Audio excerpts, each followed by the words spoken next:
Welcome to today's episode of the Blueprint Podcast, where we throw out the old blueprint so we can learn to become who we were always meant to be. I'm your host, Jason Smith, and if you haven't already, make sure you click the subscribe button and share the podcast with your friends on social media and tag me in it at JBirdFit. Today, I have a very special guest for you, Masha Kay, nervous system and breathwork coach. Masha, I can't thank you enough for being here today and sharing your expertise with the audience. I know for many who are listening, they're wondering, what is a nervous system and breathwork coach? What do you do? And how did you get into this type of coaching? Yeah. Well, first of all, thank you for having me. I'm super excited for this conversation. I've been really looking forward to it.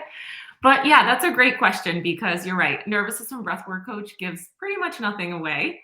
And most people have no idea what that is. And so, a nervous system and breathwork coach, that's kind of what I've been calling myself. But what I really help people do is understand their nervous system and use that understanding and that process of befriending the nervous system to optimize their well being and move towards their goals with more ease. Because the nervous system is this unconscious force that gets in the way of that.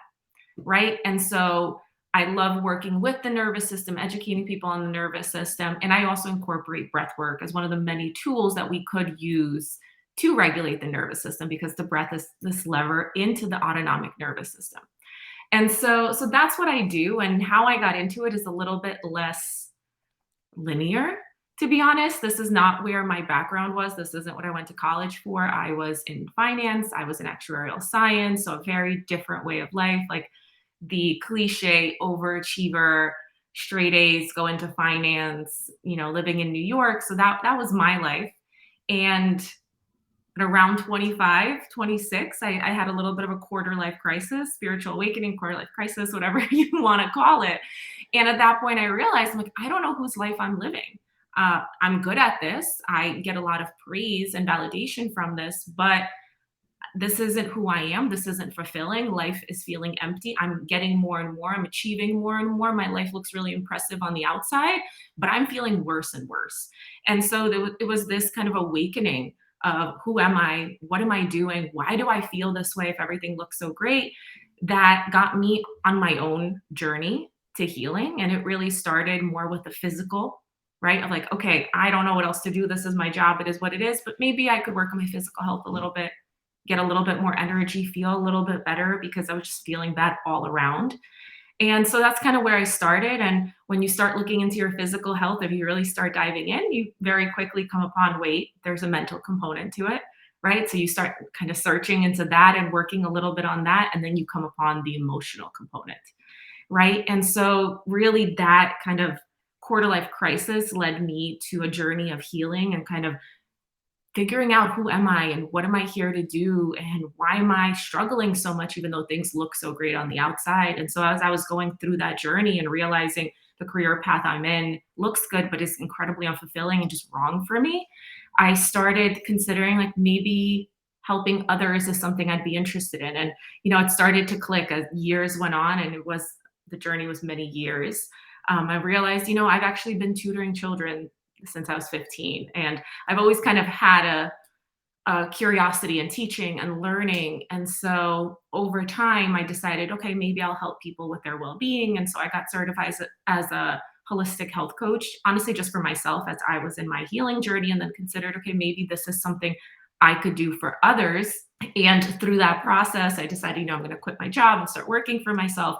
But very quickly, I realized the problem isn't necessarily holistic health, at least for me and for others. Meaning, yes, there's all these amazing tools and we can work on our well-being in many different ways. But when you start talking to people, they often know that information. They're like, yeah, I know I should be sleeping more. I know I should be eating better. They know all the things. The information is out there. They were struggling to implement it. And as I was starting my own business, I was kind of recognizing the same pattern myself of I know the right things to do. I have more information than I ever did that I gathered over the last 5 years of my journey. Why am I still struggling now that it comes to building my own business or working towards these very new goals, which are big goals, but I've always been kind of working towards big goals. Why is this suddenly so difficult for me? And that's where I just like learned about what the nervous system is. And the more I started learning about that and implementing it in my own life, in my own business, the more I could see that's exactly what all my clients were struggling with. It's like, yes, they needed the tools, but they first needed to get a handle on their nervous system because their stress was so overwhelming. They were so used to living in survival that they were actually struggling to make any changes, right? They were just on autopilot. And so that's kind of when I started slowly shifting my focus on, okay, how do I help people regulate their nervous system using all these tools that I have so that they can implement the changes they want to, so they could create the life that they know they're meant for and yet are struggling to step into. I love that because your story is one of resilience. You started on a path of high achieving and going in one direction, and then recognizing that there were some circumstances and things that were going on that required you to look at your life and the things that were happening around you and your environment a little bit differently. And it was time for a pivot. And then you took the time to start asking the question, who am I? What am I doing? Where am I going? Why am I doing this? And that's really the catalyst to that spiritual awakening that allows you to then start seeking out the information to do the work, to figure things out, and to find your place and purpose in this world. And that's something that you've done. So, for those who are listening, just recognize that you aren't stuck and that you can pivot. Yeah. Yeah. Well, thank you for framing it that way. That truly is what it is. It was a major pivot in my life and a pretty terrifying one from that overachiever person that I was to this. It's a pretty big 180 and it really Scary. did force me to look at.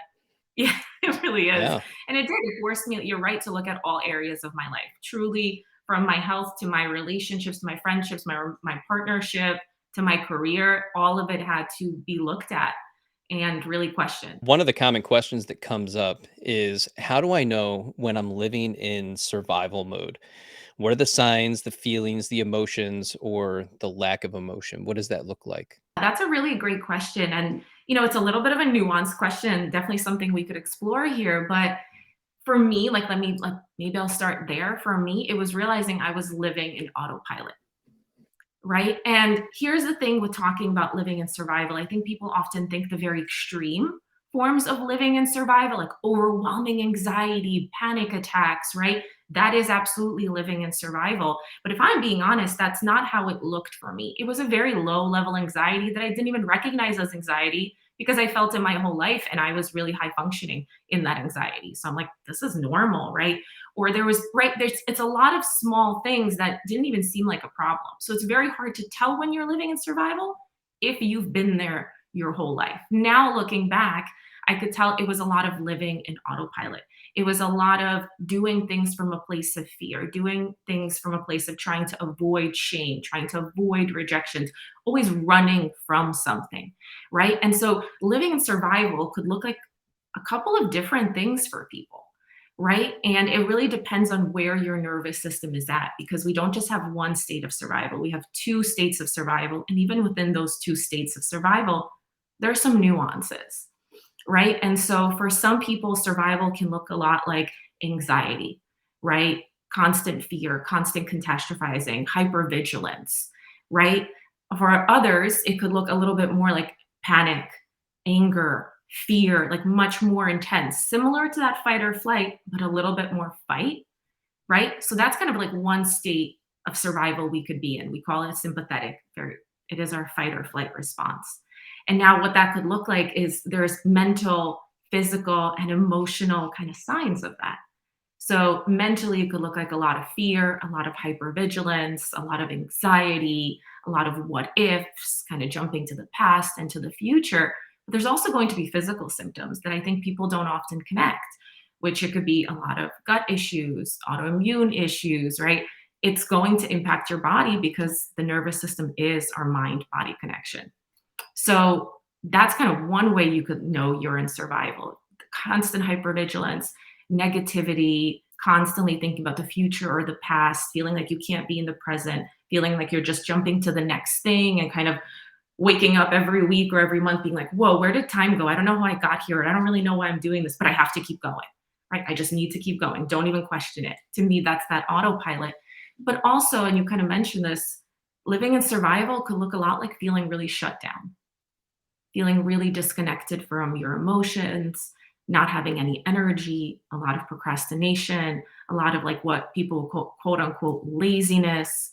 That's also a state of survival. And again, sometimes that's or ignored or labeled as something else. That's your nervous system also saying, I'm not feeling safe. Because at the end of the day, that's what being in a survival state is. It's your nervous system saying to you, hey, we're feeling threatened, we're feeling unsafe. And for some of us, that's going into that fight or flight, hypervigilance, anxiety, panic, what ifs, negativity, all of that. And for others, it's just shutting down and the nervous system saying, this is too much. I can't handle this. And shutting down emotionally, shutting down physically, right? Not having energy, feeling exhausted, feeling really hopeless is also a sign that you might be living in survival or have been living in survival for way too long. A lot of people that follow me, you're here because you have an insecure attachment style. And so I want you to pay attention to the past couple minutes that we've been talking about the nervous system, because these are things that are going to sound deeply familiar to you if you have an insecure attachment style. So throughout this entire podcast, we're going to drop a couple hints here and there on tools of resilience to help you begin to navigate that. Yeah. Yeah. And it is so connected to attachment because I think when you look at it, even if you think of the two states of survival I just mentioned, you can get a hint of where is the anxious attachment and where is the avoidant attachment and what's happening in each of their nervous systems and why they are responding physically and mentally and emotionally the way that they are. And this leads right into my next question on self awareness. People think self awareness is reading all the books and going to therapy, diving into personal development, but your definition adds another element to that. Can you share that with us? Yeah. Yes. You know, I think what a lot of people think is self awareness is a lot of hypervigilance and anxiety, right? They're concerned, they feel like something is wrong and they're digging and they're looking for problems and all they're seeing are more and more problems. And as they're seeing that, they're feeling more and more shame. They're feeling more and more broken, right? And if you think back to what I just said about survival, when you're in a state of survival, you often do have that intense hypervigilance because your brain thinks there's a tiger. So it's constantly looking for problems, it's looking for threats, it's looking for what's wrong and how can I do better and why don't I have enough, right? And so what a lot of people consider self-awareness is that they're in the state of survival, they're super hypervigilant, they feel broken, they're looking how to fix themselves frantically. And I understand that. And I appreciate that curiosity and that desire for growth. However, if all we have is self awareness and we don't have self compassion, that self awareness is going to feel a lot like shaming yourself and putting yourself down and feeling more and more broken the more and more information that you have. And so, to me, for self awareness to be effective, it needs to be coupled with a lot of self compassion. And that self compassion isn't just self pity, it's more a deep understanding of why you are the way you are and what those responses are and how they've served you and how they've protected you. And to have compassion for those parts of yourself and the pain that is beneath those protective parts. So to me, it's yes, we need the self awareness of like, oh, I see a problem there. But if we don't have that self compassion, moving forward is going to be impossible because you're actually just going to feel like you're going in a downward spiral of shame. Absolutely. Now, touched on the tiger there for a second, and I know what that story is behind all of that, but can you share that with the audience? Yeah. So that's a really good point. Maybe this requires me explaining a little bit about like what the nervous system is, because I Yes. think that's sometimes hard for people to understand. They kind of like think they understand it in theory. They do. They learned about it in school, right? But in the context of healing, what is the nervous system? So the way I want you guys to think about the nervous system is to think about it as your body's alarm system. Your body's alarm system that is unconsciously scanning your surroundings. It's scanning your body, it is scanning your environments, it is scanning your relationships, and looking for cues of safety and cues of danger. And depending on the cues that it's picking up, it is activating and mobilizing to keep you safe, right? If it's picking up on threats, so let's say you're walking in the woods, in the rainforest, wherever, in the wild somewhere, and you're feeling really grounded, really present. You're looking around, it's beautiful, everything is really wonderful. You're feeling so present in your body, all the things. And then suddenly you hear something in the bushes, right? And you understand you're in the wild. So now your nervous system is picking up on a threat, something in the bushes, some movement, right? And so your body is going to mobilize. Your whole nervous system, which is your mind-body connection, it literally connects your brain stem to the major organ systems of your body, is going to send the message, oh, we picked up on a cue of danger and we need to mobilize. We think there's a tiger in the bushes and we need to get you to safety. And that first way we're going to try to keep you safe is through mobilizing, through fight or flight. And so once it picks up on that cue of danger, your whole body is going to mobilize as if a tiger is coming to attack you, right? How can you fight? How can you run? What is the best way to do that? So everything in your body changes. Suddenly your breath gets shallow and quick, right? Your heart rate speeds up. There's blood flow to your muscles, your immune system, metabolism, reproductive organs, all that starts to shut down because we don't need that right now. We need to give energy where it's most needed to fight or to run, right? So your whole body is mobilizing. That is what happens when you go into that fight or flight survival state. Your body's preparing to fight or run from a tiger. And your body, in some ways, your nervous system is still primitive, meaning when you pick up on a threat, I don't know, an email at work or something your partner says, your body's still mobilizing as if there is a tiger. And we need to run from that tiger or need to fight, right? So that is what happens to your nervous system. It is mobilizing and preparing to run or fight that tiger. Now, if the threats keep piling up, if it gets overwhelming, if that tiger catches you, if that email from your boss is just on top of 50 other emails and you're like, I can't do this anymore. And now the threats are overwhelming, your nervous system does the math and says, I don't think we could fight this. So the best course of action is for us to actually shut down. We're going to try to keep you safe by immobilizing. Similar to how animals play dead, right? We're doing the same thing. And the rationale behind that is your nervous system is thinking, hey, if that tiger caught you and you're about to die, we need to kind of minimize the pain. So we're going to remove you from your body, which is why often when people are in a really traumatic situation, what do they say? They say, I felt like I was watching it, right? Because when you go into that state of immobilization, your nervous system is almost removing you, disconnecting you from your emotions, disconnecting you from yourself to try to minimize the pain that it's anticipating is about to happen. The other brilliant thing about that playing dead immobilizing is that your nervous system is thinking, well, maybe this tiger will drop us. And maybe we'll have an opportunity to use all that energy that we just shoved down to get to safety. So we're just conserving energy, right? And again, the same thing happens with your partner, with a work email. If the threat gets overwhelming, you become immobilized and shut down. And that might not look really extreme. That might look like zoning out on your phone for 30 minutes and being like, where did time go? What was I doing? Right? Or just feeling numb. So that's our nervous system's way of saying, hey, I don't think we could fight the tiger. Let's immobilize. That's how we're going to keep you safe. When we're in a place of high anxiety, high activation, what is one tool that we could use that we can give to the audience today that they can use when they're in that situation and they're feeling extremely activated because of that work email or the situation that they're in? Yeah.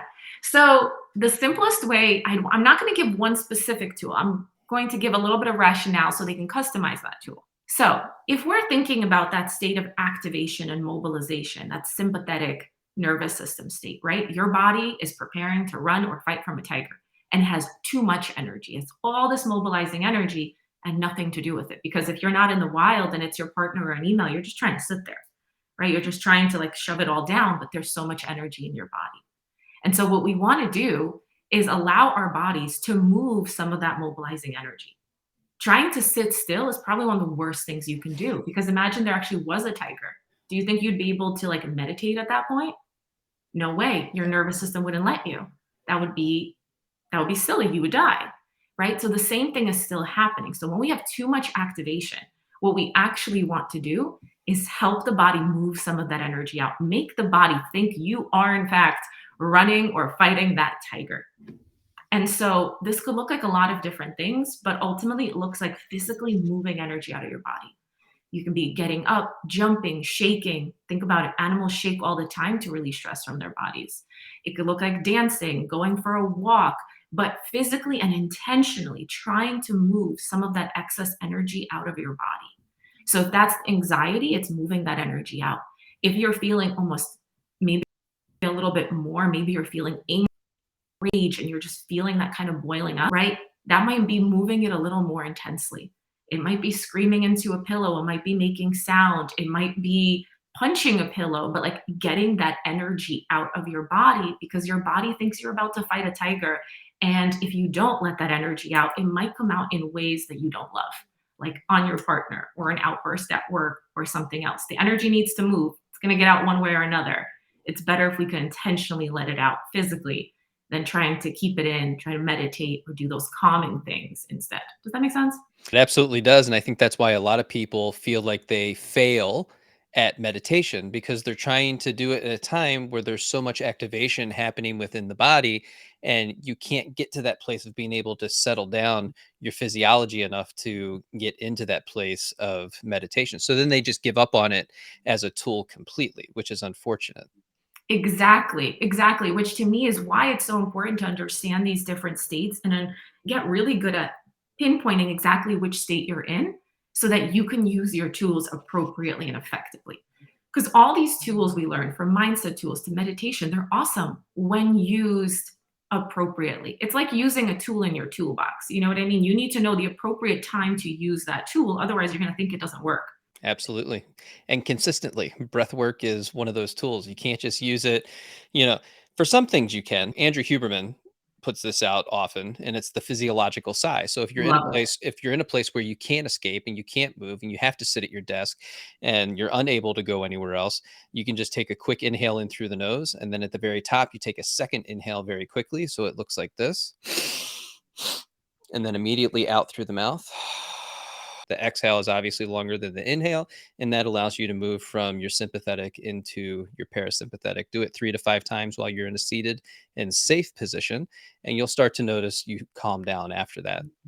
Yeah, I love Andrew Huberman, but Yeah. yes, that's a great one, and it might take a few minutes of that depending on where you're in, to be fair, but it is a really powerful tool, especially that exhale, especially if you can incorporate making some noise, feeling that vibration of sound.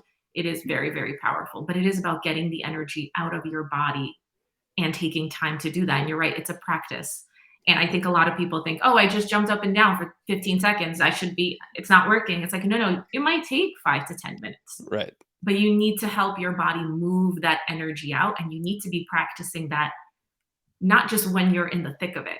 You need to be kind of incorporating these practices into your day to day life so that when you are in a tough moment, you've already had some repetition. And these are what I call the tools of resilience because what you're doing is you're building up the tolerance to the external stress and stimuli in your environment by doing it during the time periods where you're not feeling that stress so that when you are in the moment, it actually you might feel the experience and it might come on strong, but because you have these tools of resilience and you know that you can lean on these things, it's going to take less time for you to get back to a place of homeostasis and feeling like yourself again. Absolutely. Absolutely. That is how we build resilience. So now I'm guilty of this, but there's so many of us that logically understand what it is that we're supposed to be doing by reading the books and diving into personal development. But when it comes to the implementation, we tend to fall flat. Why do you think that is? And what can we do to not fall flat in the future? Yeah. I mean, we've all been guilty of this. And I feel like, especially in the world that we work in our industry, we've all been there, right? Because there is so much power in knowledge. And we know that. We love knowledge. And yet, knowledge and intellectualizing can be a way to avoid actually embodying, right? Because in some ways, it's easier for a lot of us to keep learning. And that's kind of how we've learned to keep ourselves safe, by being very logical, by being very analytical, by accumulating more knowledge. It's easier and safer to do that than to be present in the body and to actually make changes to our way of being. So I think that a lot of people think, like, there's a couple of reasons. One, a lot of us are just used to intellectualizing and use that as a way, as a coping strategy to avoid feeling, to avoid being present in our bodies. I also think there's a lot of us who almost just struggle to understand that doing the work is not just learning, because that's how school is set up. You just keep learning and memorizing, and that is you working hard, right? But in this work, learning and memorizing is maybe step one. The actual work, the doing of the work, is then going into your day to day life and making small changes, implementing new behaviors, noticing things that you didn't notice, kind of trying to create new neural pathways. That is the actual work of embodying. But that's so much harder, right? Because the second when you're intellectualizing, you're like, I'm so quick, I'm so smart, I'm getting this.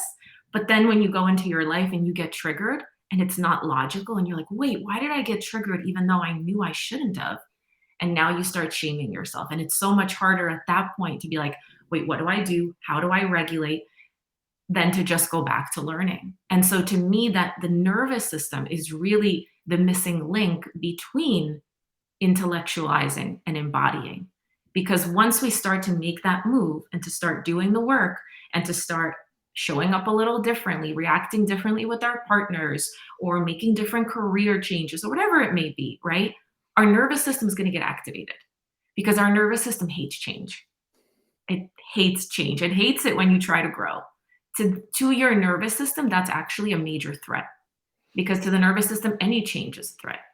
And so And so, I love this because it's actually the next question. perfect. Why is this shift so scary? Why is it so intimidating? Yes, that's it. That's what I've been finding. And again, it's like, this is how I came onto this work of, why was it so hard for me to make this change in my career when I had done really hard things before? Why was this so overwhelming? And I found my nervous system shutting down, which I used to never do, right? Yeah, I'd get anxious, but now I'm suddenly shutting down. Like, why is this so hard to do? And what I found is my nervous system saw the steps that I was taking as very threatening, because your nervous system really does hate it when you try to change. Your nervous system loves familiarity. And I think this is sometimes hard for people to understand, because they're like, no, no, no. What's familiar to me is crappy. Like, I don't like how my relationships are. I don't like my job. I don't like this. I want to change it. It's like, I know you want to change it. Call that your higher self, your soul, your spirit, however you want to refer to it. There's a part of you that wants growth and wants to change those things that are familiar. But your nervous system would rather take something that's crappy and familiar than new and awesome, because it knows it can survive the crappy and familiar. Now, I know you might not love how you're surviving it. I know it might be really hard. I know you might be struggling every single day. By just because you are still alive, your nervous system's like, hey, we can handle this.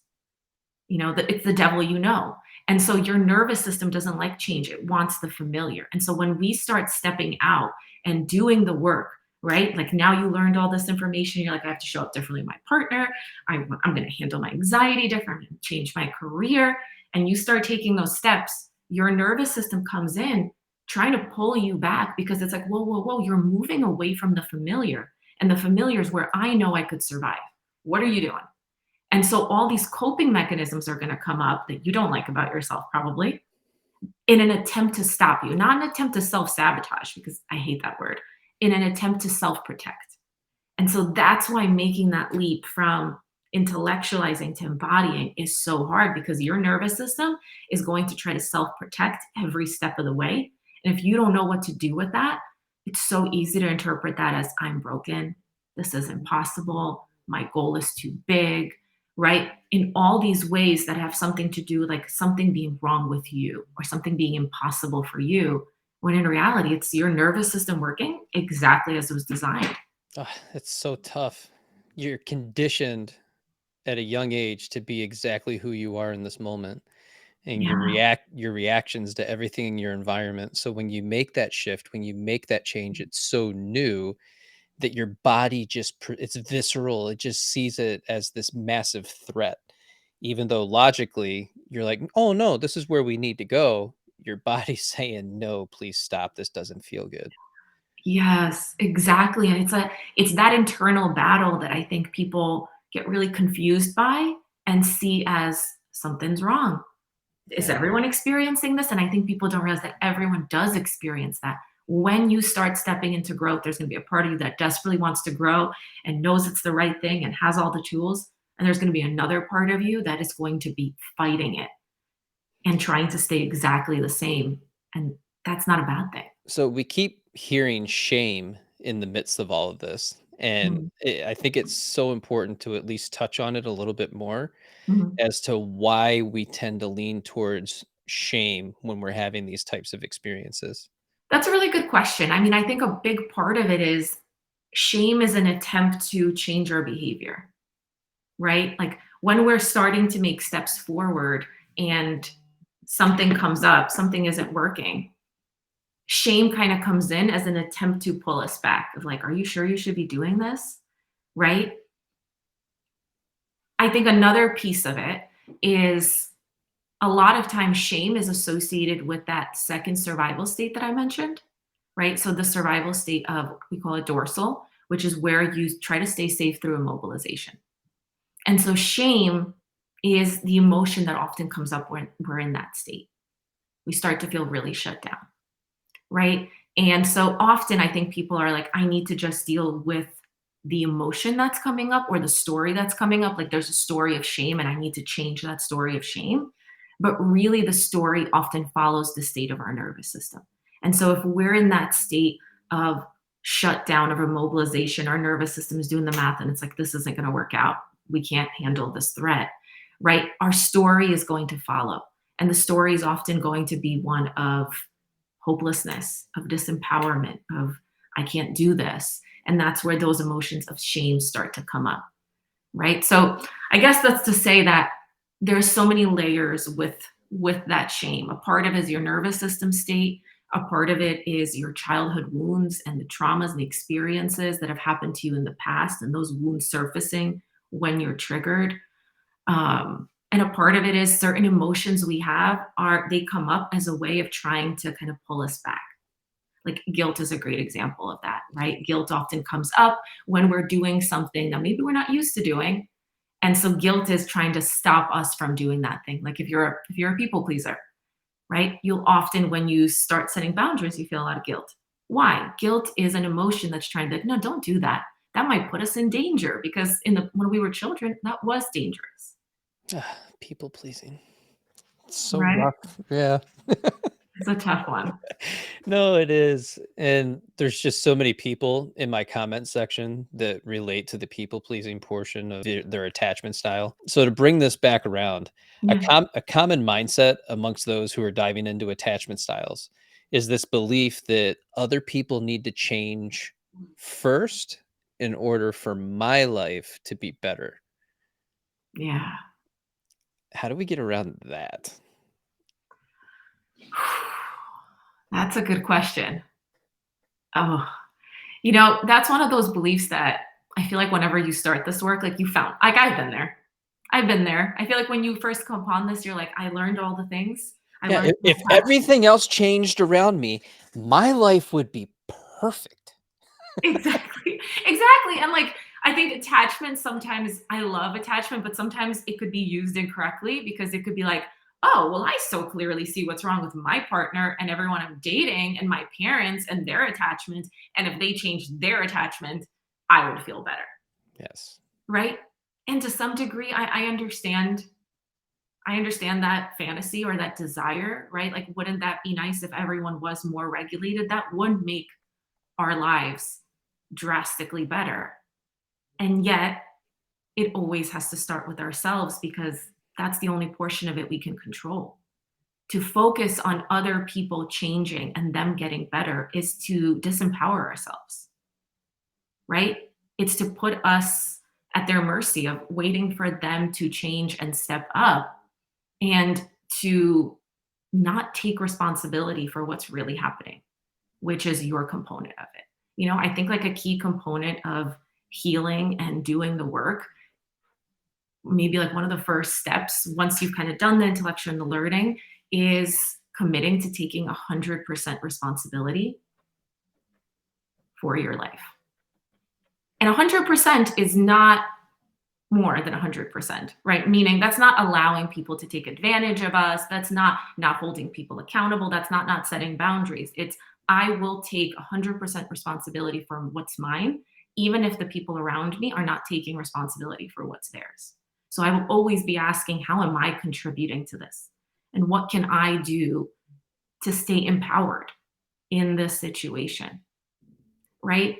And so to me, that again, I do tie it back to the nervous system of that empowered state often comes from being in a more regulated state. Because when we're dysregulated, it is so easy and logically understandable that we would feel like it's everyone else. we see other people as the enemy, right? Think about it. When you're in a fight or flight state, literally everything in you mobilizes, not just physically, but mentally. And so mentally, your thoughts are very much, they are the enemy. They're the tiger. How do I get away from them? Right? It's like very me versus you. And so I find that a lot of times when people are in that state of disempowerment and kind of pointing fingers and blaming others, it's simply because they feel so dysregulated. And so if they could kind of come back to their bodies, if they could regulate a little bit more, if they could come back to a state of safety in that state, there's a little bit more of a connection to ourselves and others. And I find that in that state, it's a little bit easier to take responsibility for our peace and to say, okay, what can I do in this moment? I find that becomes so much easier. Otherwise, it's like, I know how it feels to them. It's, yeah, sure, I know I should take responsibility, but right now I feel like it's their fault. It's their fault, right? And so when we start talking about things like extreme ownership and radical acceptance, there's nothing but resistance and rejection to those concepts because, well, it has to be their fault because they're cause I'm feeling this way and it's because of their actions and the things that they did, not fully realizing that, and this is my perspective, is that they're actually reacting from the emotional age from their core wound that's being brought up in that moment. And 100%. so they could have been that 7-year-old and they're experiencing this thing with boyfriend, girlfriend, whoever, and it's just bringing up that core wound for them. But emotionally, they're gonna act out like they're that 7-year-old little boy or girl again. 100%. And that is so true. And that's what happens when we're triggered and dysregulated. Those old protective parts come up. The ways we kept ourselves safe when we were kids come up. And so a lot of times maybe it is pointing fingers or you know what I mean? And so it makes complete sense. And I think you bring up a really good point of the more you tell people like you're the problem, you need to take radical ownership. I think the more polarization that creates and the more resistance they have within them to even take that ownership because they're like, wait, you're not seeing me. Right. Because that younger part that you're referring to is like saying something is wrong. I feel unsafe. There's a problem here. And no one is listening to that. And so it's part of why, before when I work with clients, before I ever ask them or we even talk about changing a behavior, I focus a lot of time on helping them befriend these nervous system states, befriend these wounded parts, befriend these protective parts. And to me, that looks a lot like developing compassion and understanding. So, coming back to that, well, our conversation about self awareness, right? And why compassion and understanding have to be a huge component of that. It's like in those moments where you find yourself blaming others or telling others that they need to change, there's something in you that's coming up. And instead of trying to shut that down or be super harsh with yourself or take responsibility, it's how do we get curious about what within me feels so unsafe right now? What within me is being brought up? What is the pain that I'm feeling right now? Like just gently shifting that awareness, not to I'm the problem and I need to fix everything about myself, but there's some pain coming up within me. And how can I hold some space for that? Spend less attention on energy and give less attention to them and more attention to the person who really needs it in this moment, which is me. One of the things this brings up for me is, and this will be the last question, what are the differences between self-regulation and co-regulation, and why are these things so important for our relationships? Yeah, that's a great question. So, self regulation is anything you do on your own to bring your nervous system to a state of safety, to help your nervous system regulate back up to that ventral state of safety, right? So, that's self regulation, anything you do on your own. This might be what we were saying of jumping and moving your body when you're feeling really sympathetic. It might be a meditation, journaling practices, whatever tools you have that help you move up that nervous system ladder to a state of safety is tools for self regulation. Tools for co regulation are anything that you do with someone else that helps you come to that state of safety, right? Anything that involves another person, another person's nervous system. And I think, you know, Depending on who you talk to, sometimes there is either too much focus on self-regulation or too much focus on co-regulation, when in reality, we need both of them. Co-regulation is incredibly important. And I think a lot of times in the healing world, we almost like push a lot of self-regulation, but co-regulation is equally as important because connection is a biological imperative for us. We need other people. It helps our nervous systems feel safe. We attune to other people's nervous systems. And so co-regulation tools are really important. And they could be really simple, but they mostly have to do with having another person who is safe. And it's almost like when we're co-regulating, you're borrowing their nervous system and helping yourself feel a little bit safer. And so this might be talking to someone who feels safe to you. It might be a hug. It might be breathing together. There's so many things that it could include, but mostly it just includes regulating and feeling safe with another person. And it's not just any hug, it's a 15 to 30-second hug. And that makes people very uncomfortable for some reason. It does, right? It's hugging until you could feel your body kind of relax. Yes.